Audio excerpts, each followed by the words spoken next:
my friends from the Canoe Club and others to join us in a un grande adventure, huh?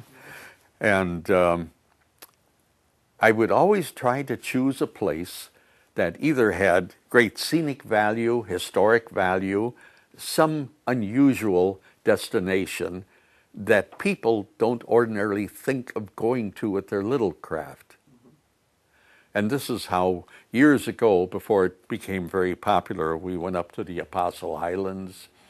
We cruised at the foot of the magnificent bluffs at Munising, Michigan, the pictured rocks. We paddled across the Straits of Mackinac and visited Fort Michilimackinac. I got 60 people in there without paying admission.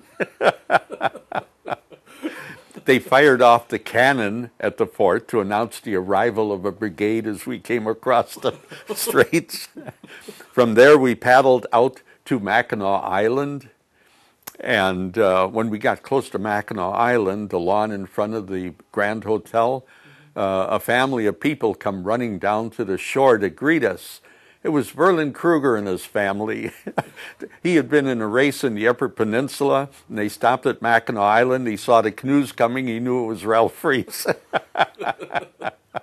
And, of course, you can't camp on Mackinac Island. It's all private.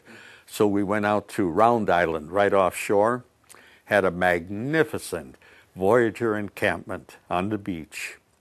Nice. And that evening, full moon over the Mackinac Bridge. What a sight, with all the lights on the bridge, you know. And then the next morning, we toured the island, hiked up to the fort, and paddled around the island, had lunch, then set off 10 miles across to Big St. Martin Island. I had no notion of what was there. But we get there, and as we approach it, it looks low and swampy. Boy, where are we going to camp? Well, we go a little farther, and the land rises, and all of a sudden I see it. A green lawn. Uh-oh, somebody lives there. There's a man standing there. Some of the young guys are in a canoe ahead of me, and the man yells to him, "Where are you going?" "We're going to Big St. Martin Island." "Well, this is Big St. Martin Island, and I own it. What are you going to do there?" "We're going to camp there tonight."